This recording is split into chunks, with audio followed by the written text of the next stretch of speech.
ask, can there be a peace with Russia if this issue of the children that have been stolen are not returned?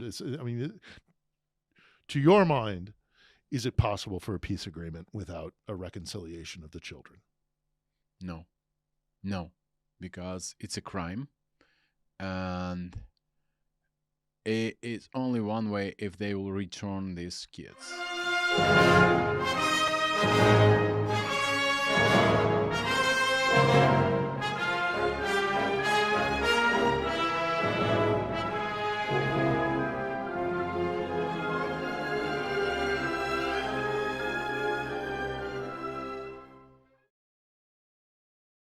Hello, and welcome to this, our first full-fledged episode of the On the Edge podcast.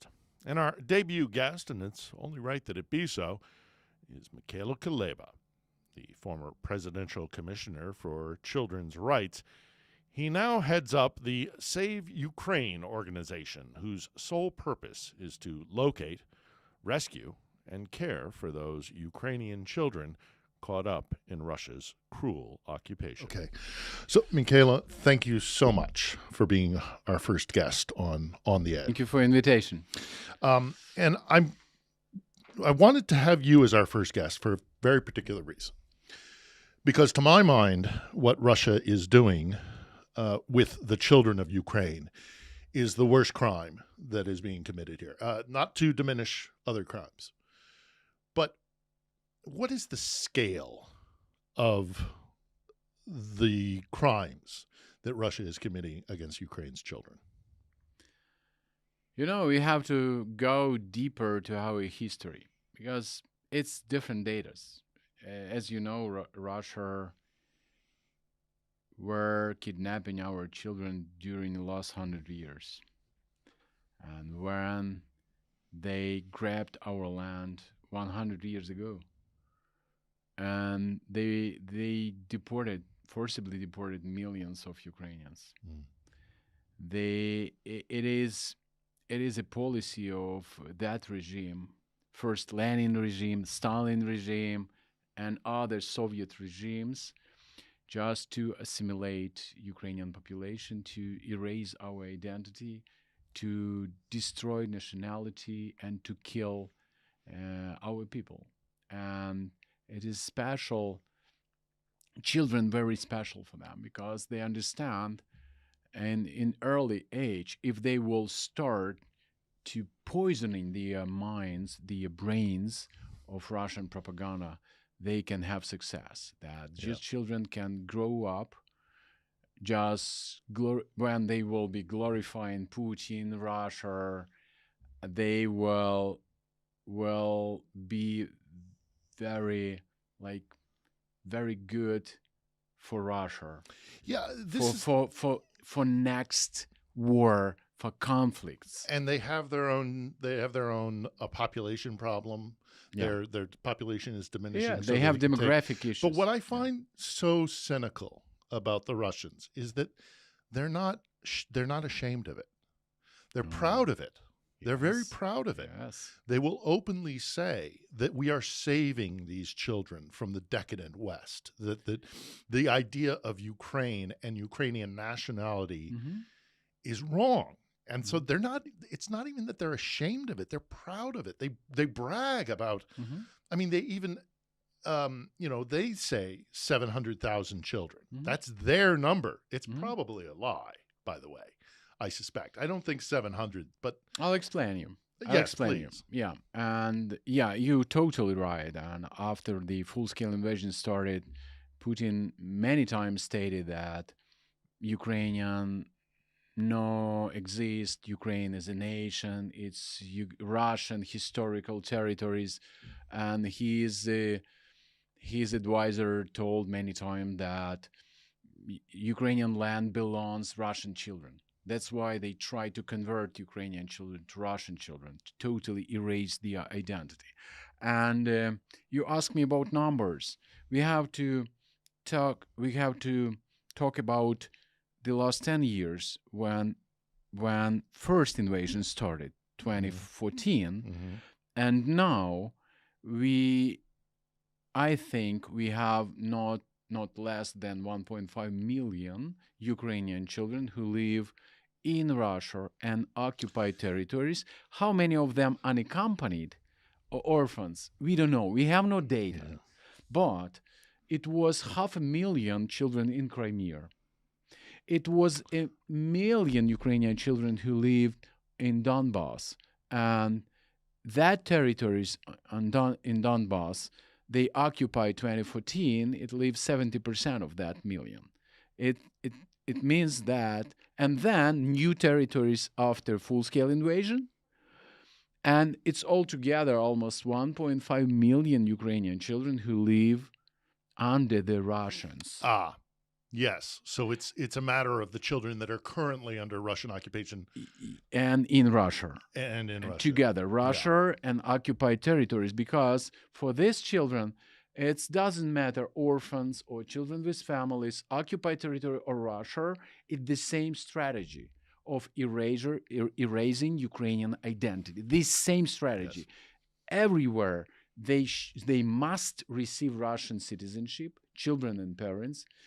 Everywhere they must go to attend Russian school on occupied territory and in Russia. They must glorify Putin, sing Russian anthem. They must go to Russian military's movements. It is 16, can you imagine, 16 different Russian movements for children. Military 16. These are like pionierka, kind of yes, this kind of yes. ideology. And it's obligation. It's like youth militarism. Yes, every child must go, must be a part of these movements, because I remember Soviet times. I was pioneer. Nobody asked me if I want. It was my obligation to swear Lenin, to love him. I did not know who is he.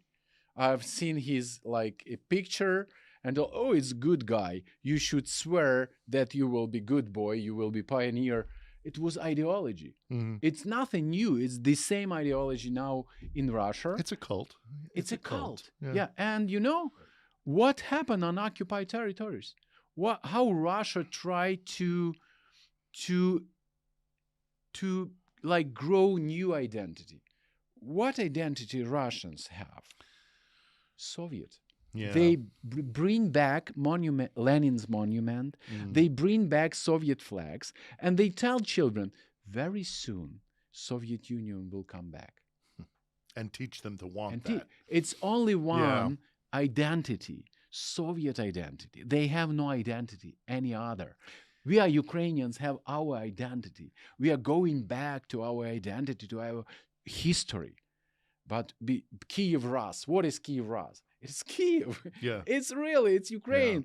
Yeah. But why? That's why Putin's so hard fighting to grab us. I think that there is something in the Russian mentality where they genuinely don't believe that Ukraine is anything other than a small Russia. You know, they literally can't conceive of there being a difference between Ukraine and Russia. It's a mental state. Yes, it's a mental state. It's Russian narratives. We are one nation. We are one and we country. get to decide what that is. Yeah, we in Moscow. Yeah, we in Moscow. Yeah. We decide what it is to be Slavic. Yeah. We decide what it is to be Orthodox. You know, and we will force you to be the kind of Slavic Russian that we want you to be. We don't care what you think. And you know what happened? Why children? Because every day it's about human being. If you speak every day, I love Russia. That's why children who've been returned, that kidnapped kids who returned by Save Ukraine, we are documenting these war crimes, and we ask them questions. Guys, what happened with you in school? They telling us. We've been singing anthem at schools or camps, and very often we can hear that our teacher asks us, what country you live, or where do you live? Russia. And they have to swear that they are ready to die for Russia or die for Putin. Yeah, we have kids who told me about it. Our teacher It's asked insane. us, if you are ready, die for Russia. And children should answer, yes, we are ready. For Putin, we should be proud, die for Putin. What is this? It's their mentality. It is a very different kind of relationship to the state, what an individual's place is in society, and they want to teach Ukrainian children to erase the idea of European liberal democracy and being a citizen is as important as the state, that there's a relationship between. Russia wants none of that. Mhm. They want you to be a good little machine in their state apparatus, where Ukrainians don't think that. The first time I came to Ukraine 25 years ago, I got off the train from Moscow and instantly I knew I was in a different place, because the mentality, even in your basic.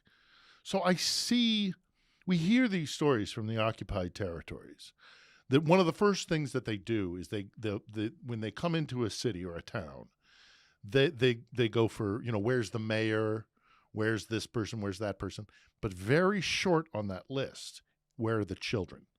They'll go to schools, they'll find out where maybe kids are being kept safe, and it's a priority for them to go and take these children, and it's a war crime by definition. I looked up the definition of ethnic cleansing under the UN Charter, and the forcible removal of children is part of ethnic cleansing. By definition, they are. It's not conducting ethnic cleansing. It's a genocide. It's a pure genocide, because they annihilate Ukrainian identity. It's their intent, and they are doing it every day on occupied territories and in Russia, because children have no opportunity to choose. They learn Russian or Ukrainian, choose live in Russia or in Ukraine, choose to go to school or not go to school. They have obligation. They must go to this way to learn Russian, to be Russian citizenship, and then to be Russian soldiers, because now thousands of these young adults who've been school children in Donbass 10 years ago, they are now soldiers, Russian soldiers, and they are fighting with the West, not with Ukraine. They clearly understand. I've seen in Russian books that you can read, Russia is a victim because NATO aggressor using Ukrainian fight with Russia. They won't grab Russia. That's why they teach children. You should grow strong and be able to fight with NATO, be able to fight with the West, who want to destroy Russia. And it's in their heads.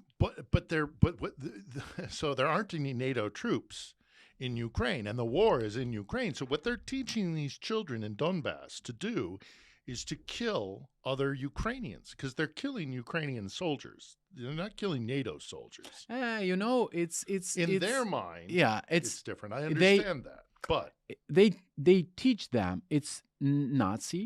It's not Ukrainians. It's Nazi, Ukrainian Nazi together with NATO. They believe that, we return last year, we returned several girls, teenagers, it's 16, 17 years old, and they run away from their homes because before the occupation of territories, these Russian soldiers there told and convinced them that it's not Ukraine it's American, British, German soldiers who will rape children and women. They're telling children in the occupied territories and in the Donbass that it will be Americans, American soldiers, American, German, French, British. It's probably knowing the Russians, I wouldn't be surprised if they say like black Americans. It's criminals, or it's criminals. Criminals. But they will come and they will rape you, and they will, because it's all a the criminal same things that they do themselves. By the way, yes. I mean, I'm hesitant to talk about it too openly because it's a very disturbing topic, but we know that there are sexual crimes being committed against these children, especially those who are orphans. Is this? It's a very difficult topic, but are you hearing reports from the children that you are rescuing that they were assaulted? Or Not only hearing, we have a special center, Hope and Healing Center, where we provide rehabilitation for sexually abused children. Yeah, we are working with these children. This is a really upsetting topic for me, but I think it's important that we discuss it. They boys, girls, yes, boys and girls, yeah, sexually attacked by Russian soldiers. Yeah, and now do you do documentation of those crimes? Yes. Or do you we provide general prosecutors provide this documentation. We provide rehabilitation and trauma so therapy. the Ukrainian authorities are the ones who confirm that sexual assault has happened. You take care of their mental health. And just several months ago we returned a woman with 2 kids, and she was stopped on the checkpoint. She was raped of 6 soldiers. 6 Russian soldiers raped her, and they shot her leg. Yeah, they put arm jacket and they played with her and shoot her leg through arm jacket because it was maybe Russian arm jacket. And after that, her husband hanged himself on the eyes of children. So little kids, and she was paralyzed, and we took her, we kidnapped her from that territory, because if not, they killed her, because she is a witness of war crime. And we took her, and next day Russians came to her father and told, if she will not come back, we will kill you.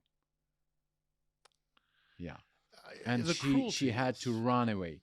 And she a witness of war crimes. Yeah, and really her condition is very bad. Yeah. And again, they're proud of it. They're not ashamed. They don't deny it. Yeah. I mean, the minister in charge, I'm gapping her name, Lubova Belova. She proudly says that she has what she says is adopted 2 children. She has kidnapped 2 children and brought them into her family.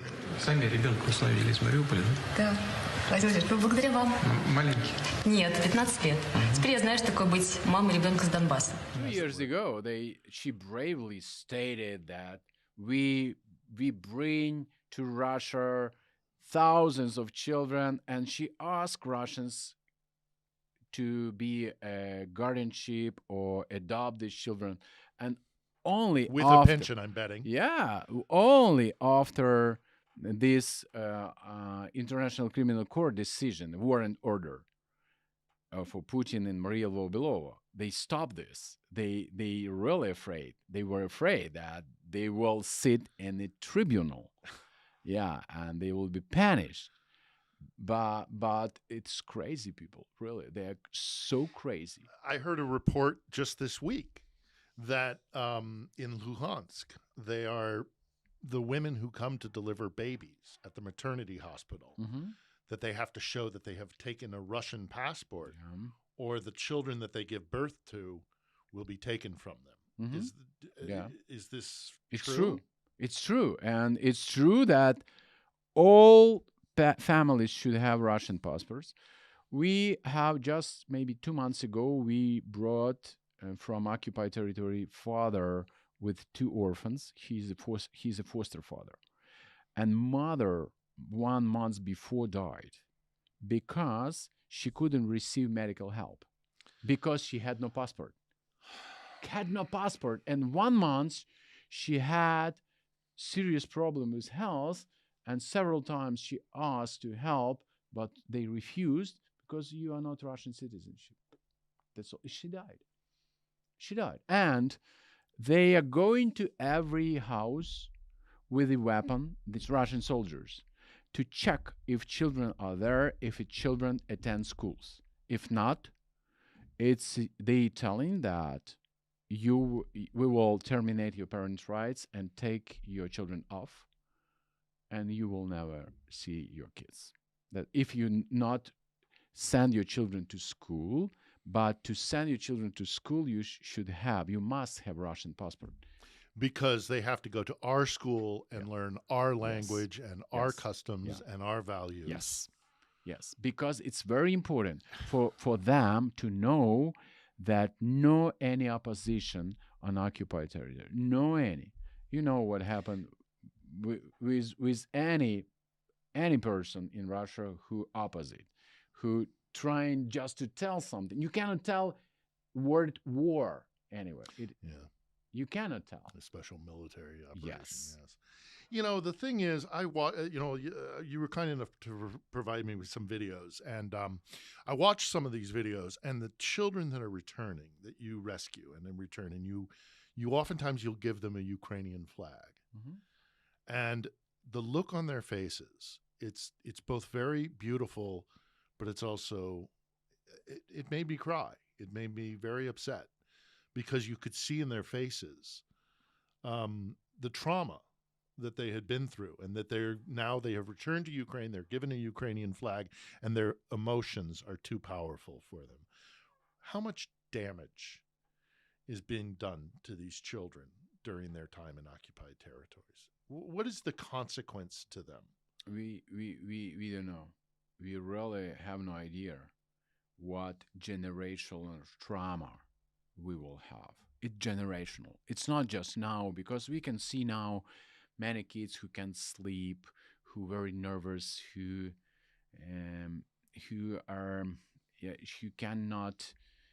cannot communicate. It's a different consequences, but we really don't understand what happened with them in future, about their future life, because after, it's like example, World War II, what happened? Millions traumatized. For example, my father, he grew up when he was born before the war started, grew up, and his grandfather was killed on his eyes, before his eyes, of German soldiers.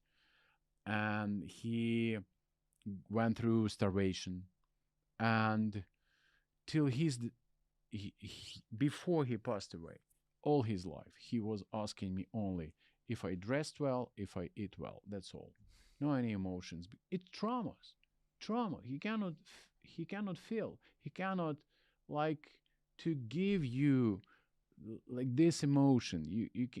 You cannot live normally because this trauma. And looking at these kids who've been returned by us, and talking with them, I understand that maybe many of them will never overcome these traumas. We don't know. We're working hard, and we have psychologists and psychiatrists, art therapists, case managers, just to help them to overcome. But I don't know. Many kids have the same traumas, and it's a years. That's why now we cannot tell you what happened in 10 years or 20 years. But at least you're doing something about it. I mean, on the other side of the equation in Russia, it's here's a bottle of vodka, shut up, stop complaining. Yes, that's their mentality towards mental health. I've seen a completely different attitude in Ukraine, which is trying to address these problems before they become. They're 10 years old now. In 10 years' time, they'll be in their 20s. And there is a possibility that the pain and the anger will manifest in unproductive behavior. But at least Ukraine is doing something about it. I've lived in Russia. I know. I've been to Russian orphanages. I've been to Russian prisons, mental facilities. When you are a custodian of the state in Russia, you are less than nothing. You are a burden on the state, and so you are not. You're garbage. They don't need like intelligence population. They need like meat. But here I do see a real effort to try and address. You're right. I think these children will never be the same again. That it will be part of their life for the rest of their lives. How does it manifest itself? What do you see children when you bring them from the occupied territories, when you bring them from away from the trauma and away from the suffering? Mm-hmm. How does their pain and their trauma manifest? I guess it's probably different for different ages. Yeah, but can you what kind of things are you seeing? Mental health issues. They have different traumas, and first of all, that kids who have families, it's very hard for them to forgive their parents because they think that it's parents' fault. It's like if the parents agree to send them to camps and they couldn't come back, and I'll tell you a story. One 12 years old boy, he was in Russia maybe 8 months in different camps, and I asked him, did you believe that you will come back? He told, yeah, I believe. I planned my escape. I don't, what do you mean? That I plan how I cross the battlefields, these war zones, and come back to my family. I told, how you could do this? Yeah, with my friend, every night we were planning, but only one thing stopped us: how we cross the minefields. And what? And we had a plan. Yes, and we had a plan. We planned we will throw stones and step on that place just to cross the minefield. Do you know? Can you? I have. This is a 12-year-old. I have 4 kids. I cannot imagine that my child, without me, laying in the enemy's territory and at night planning escape and how cross the minefields. It is such a trauma for them, and really, and it's months before we could help him and extracted him from that territory. See, I get sad and upset about the situation, and then I hear something like that, and I get angry. That's why I get angry. You that mentioned makes me very angry. We angry because you mentioned flags. A 12-year-old child should not be thinking about landmines. Yes. A 12-year-old child should be playing. Yes, you mentioned flags. We have tradition when we bring back kids. We gave them flags on their shoulders, and all kids crying because and telling us we were dreaming about it. We were dreaming. They've been crying when they were crossed the border, and just they've seen a Ukrainian flag. Many of them were crying, and many of them did not believe that it's possible to come back. Yeah, and it was like tears of hope. It's really it's touched my heart. Really, I'm crying with them.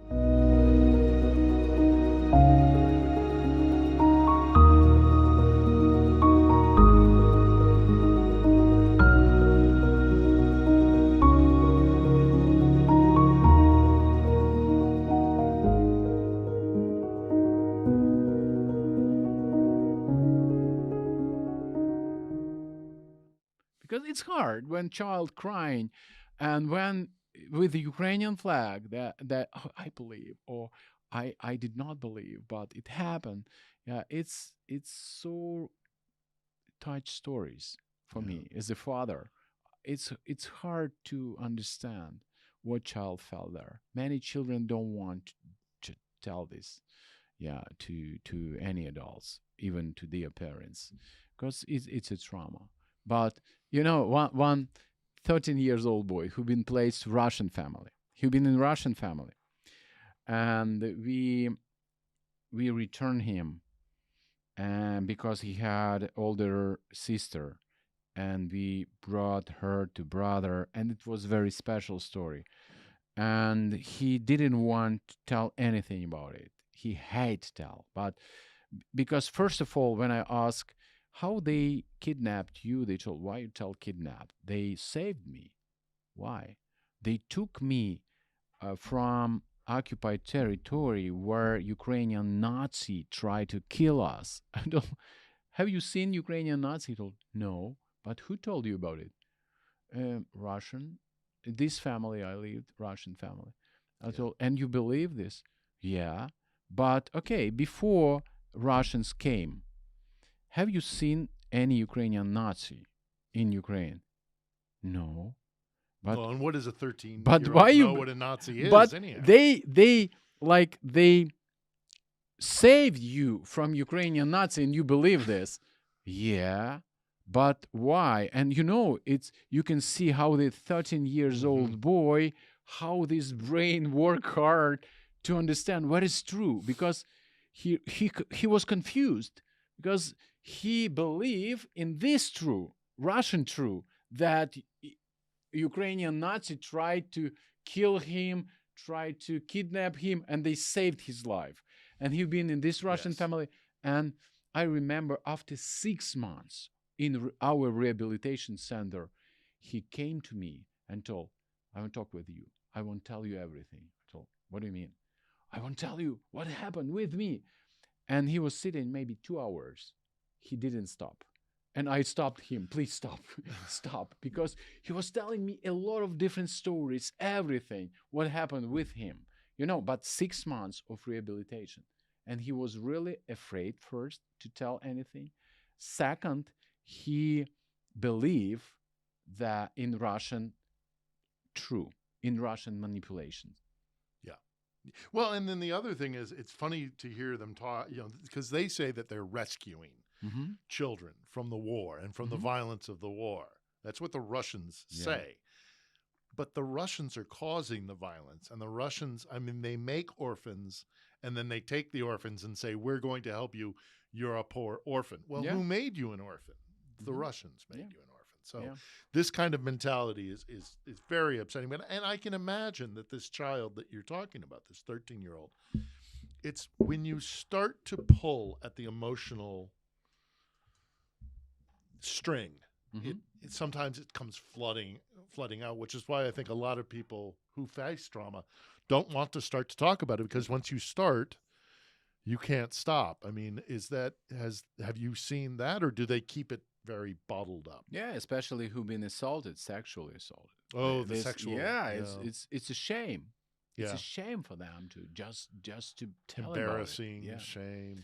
Yeah. It's a long time of rehabilitation before they will before they will tell something about it. Yeah. How does the process happen where you find children that you can bring back to Ukraine? And what is the procedure for working? I've seen the buses go into occupied territories in the videos you provided, and also it's just well known, your activities. How do you find children that can be rescued? What is the process? No, we cannot go by buses. Our buses go to the border. And then you get out of the bus, cross the border. It's impossible. In the beginning of our rescue missions, we really rented buses in Russia and Belarus and transported these families, mothers with these kids back to Ukraine. It was maybe first 6 months.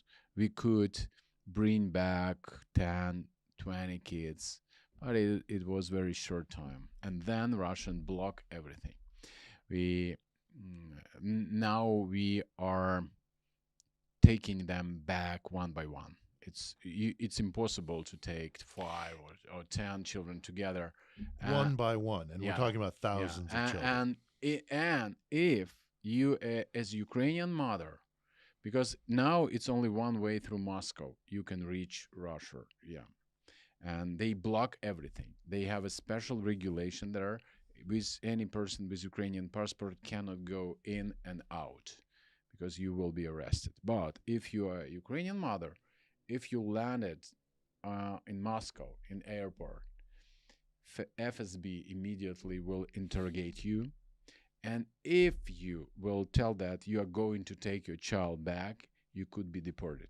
We have cases when they deported mothers of children. And they banned for 20 years to go to Russia. 20 years banned. Yeah. So not only are they taking their children, but they're They cannot. denying any They cannot. contact with their children for 20 years. Only if you will ask Maria Lvova Belova, yes, and it should be officially and with cameras, and you should Yes, and of you course. should swear that you will not tell something bad about Russia. We have a case when mother and son, he's maybe 15 or 16 years old son, they've been naked.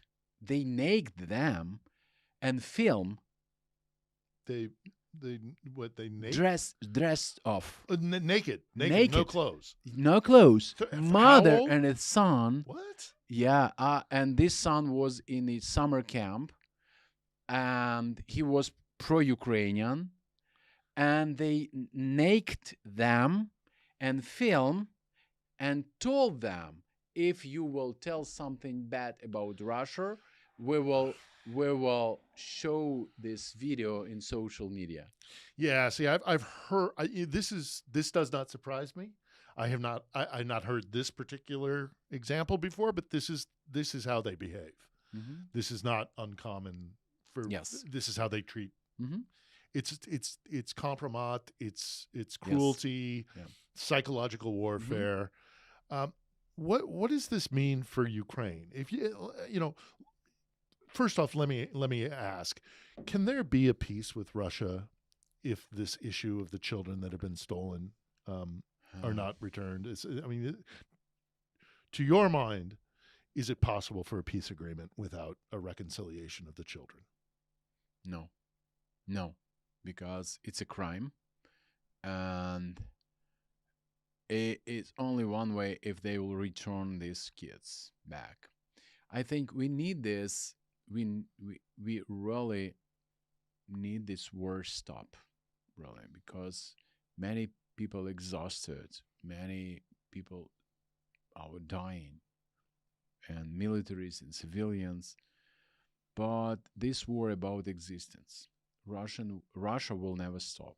If even they will sign this peace agreement, we all Ukrainians believe that they will not stop. It will be only short time to prepare for next step, for next war, and just to take all Ukraine. Are they keeping sufficient documentation so that maybe you can track down all the children, or are those children just going to be lost after the war? We cannot believe that we will lose these children. We believe that we will return these children. But on the other hand, we know that many of them hugely brainwashed. Many of them threatened. They are Russian citizenship. They received Russian citizenship now, and we don't know. Really, we don't know. I really want all kids go back and this war stop. But I understand that Russia is enemy. Russia it's a country of criminals, state of criminals, and they hate us. They want to kill us, and they doing this every day. And last night I was sleeping and I woke up because rockets was over my house. Really, it was so huge sound. And it's your question about reconciliation. Yeah, but in these circumstances, when there are rockets killing our people every day, and it's very hard to think about reconciliation. They want to force us. They want to force us to give up now. And if they will be ready to sign any documents only with the intention of how to trick us. I believe this.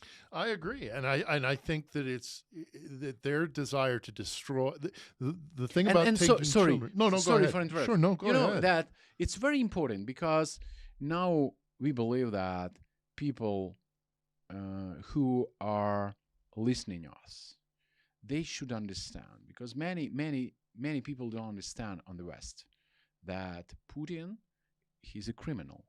Russia is a criminal state, and they want convince the West that Putin is a good guy. He's for values. He's fighting for Christian values.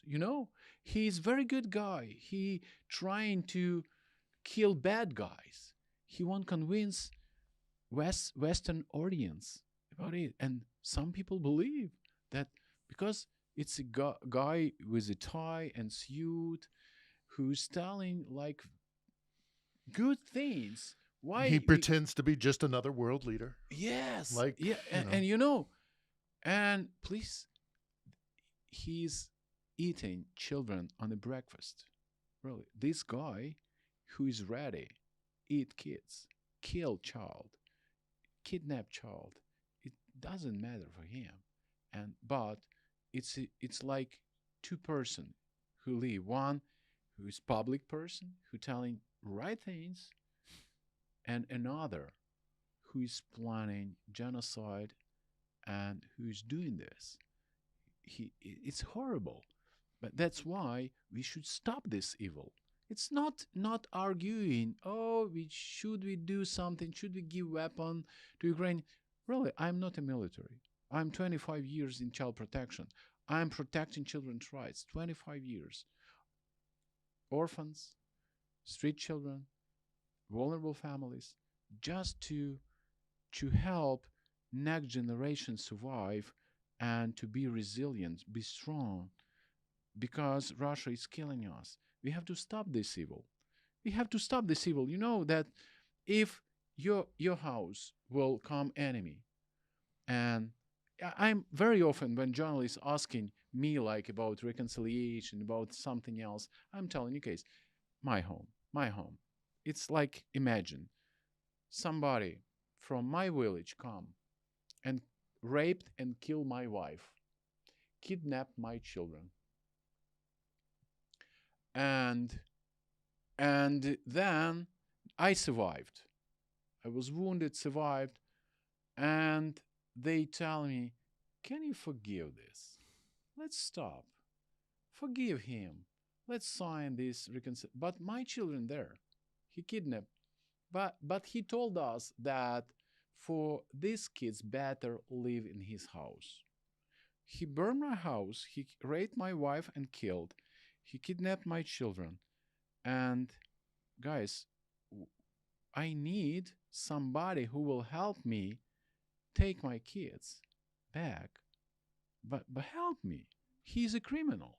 And you believe he's a good guy. No, maybe he could do worse for you. Leave your kids there. And he's threatening to, by the way, he's threatening to burn down my house too. Yes. I don't want my house to be burnt down. Yes. So I'm going to make you forgive him for burning down your house. Yes. Because for that citizen of that village, maybe better not touch him. Maybe better. Forget about it. Big bad. We will help you rebuild your house. We will help. But every night he comes and he hurt me and he do bad things. Don't worry. You know, what is this? If it happened with me, if it happened with you, what you will be doing? You will take a weapon just to kill that guy and take your kids back. I will do this because he's a criminal. He killed my wife, he killed my children, hurt them. What is it's happened in my country?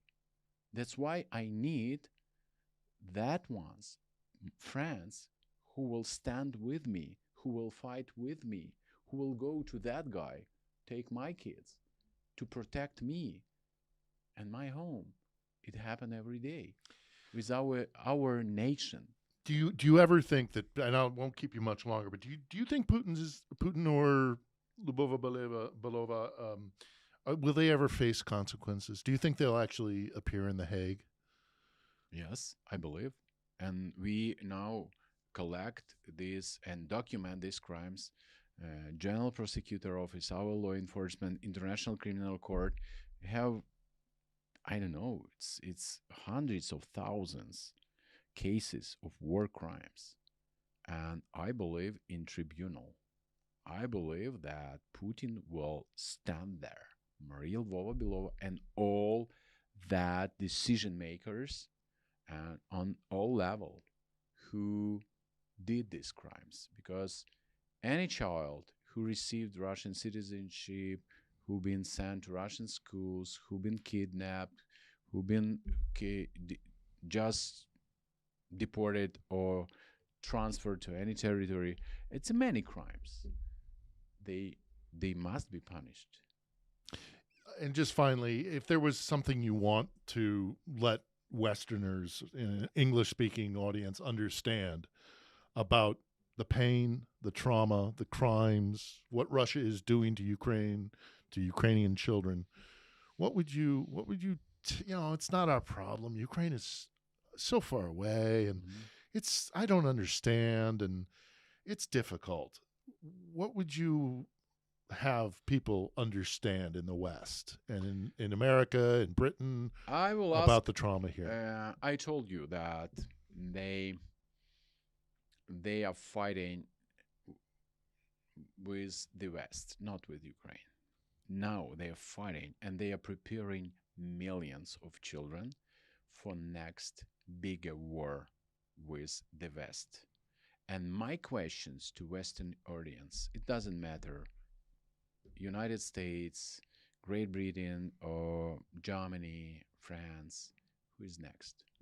I've been in the Netherlands, and Save Ukraine received prestigious award for Freedom Award from Roosevelt Foundation. Congratulations. And thank you. And I had a meeting there when I asked audience, who's the next? And somebody told, oh, maybe Finland. Somebody told, maybe Poland. Oh, maybe Moldova. Nobody knows. But Putin has clear intention who will be the next. We have to sit and wait. Maybe not me, maybe not my country, not my house. Maybe your house, maybe your children will be the next. He will never stop. We have to stop evil. We have to be together. We have to stand together, fight together against evil. Because this is Western values. It is our values. Fight with evil. That's why we have to follow our values. And it's not just Ukraine. It's about values. If you stay with your values or not, it is a question. Can you turn a blind eye to them? Yeah. Stealing, kidnapping, abducting children. Yeah. That's the question. If you can be safe and feel good when somebody stealing, killing, raping very close to your border, to your house. Yeah. Well, Mykola Kuleba, thank you for being our first guest on the Edge. I appreciate all the efforts that you're putting into it. It's an issue that I think we all need to keep a very close eye on and understand. These are war crimes. This is ethnic cleansing. This is genocide. Yes. Nothing short. And thank you so much for invitation. And not forgot, you can come to our website, Save Ukraine. And we'll put the links. .org. Absolutely. And support us. Well, thank you very much. Thank you. I appreciate it. Slava Ukraini. Героям слава. Thank you.